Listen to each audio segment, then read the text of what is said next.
अस्सलाम वालेकुम। चलिए गाजर की खीर बनाते, इतनी मज़े की ये गाजर की खीर बनके तैयार होती है। आप इसको फ्रिज में ठंडा ठंडा करके खाएंगे, इतनी मज़े की ये लगती है खीर कि आप खाएंगे तो खाते रह जाएंगे।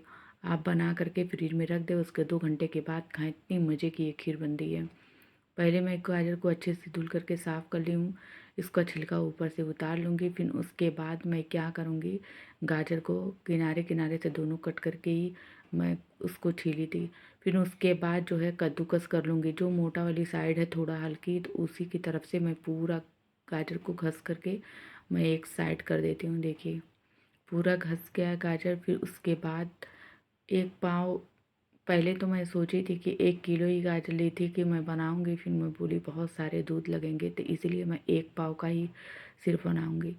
पहले क्या करूंगी, कढ़ाई लूँगी, कढ़ाई में घी डालूंगी 2 चम्मच। उसको 2 चम्मच डालने के बाद थोड़ा सा मेल्ट हो गया है, तो फिर उसके बाद जो गाजर में घस करके मैं रखी थी उसको मैं क्या करूँगी, 2 मुट्ठी के करीब, पहले हल्की मुट्ठी से 1 मुट्ठी डालूँगी, फिर दूसरी मुट्ठी से मैं डालूँगी।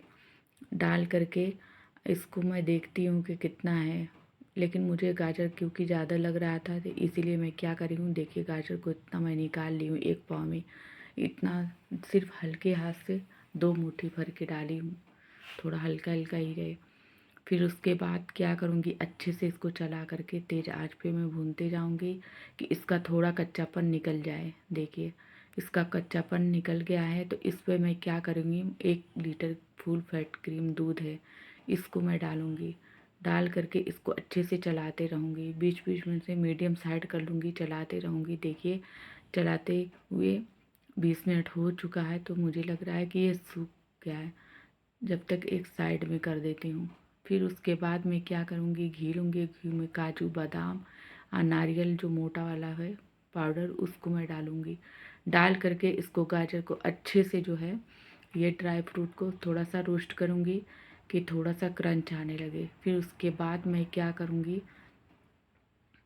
इसमें मुझे दूध 1 लीटर में बना डाली थी तो मुझे थोड़ा कम लग रहा था, अभी गाजर अच्छे से पूरा गला हुआ नहीं था, तो मैं इसमें आधा लीटर और दूध डाली हूँ। तो कुल मिला करके 1.5 लीटर दूध लगा है इसमें। दूध डालने के बाद और चावल को पहले मैं क्या करी थी, भिगा करके 1 मुट्ठी, और फिर उसके बाद 2 घंटे के बाद मैं पीस दी थी। पीस करके इसमें ही डाल दूँगी।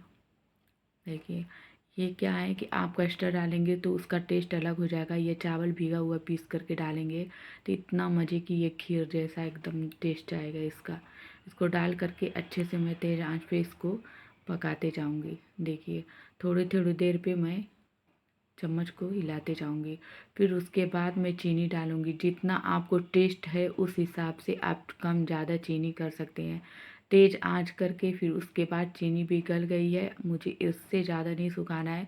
फिर थोड़ा सा, फिर उसके बाद गैस को मैं बंद करूँगी। गैस को बंद करने के बाद जितना आपको मनपसंद है मिल्क पाउडर, उस हिसाब से मिल्क पाउडर आप डालो, नहीं है तो आप मत ही डालो। तो मेरे पास था तो मिल्क पाउडर डाले, इससे क्या होगा, टेस्ट और ज़्यादा बढ़ जाता है मिल्क पाउडर डालने से। और ठंडा करूँगी, ठंडा करने के बाद इसको मैं किसी बर्तन में निकाल दी हूँ और इसको गर्मा गर्म खाइए, इतना मज़े का है। आपको अगर ठंडा करके खाएंगे तो और अच्छा इसका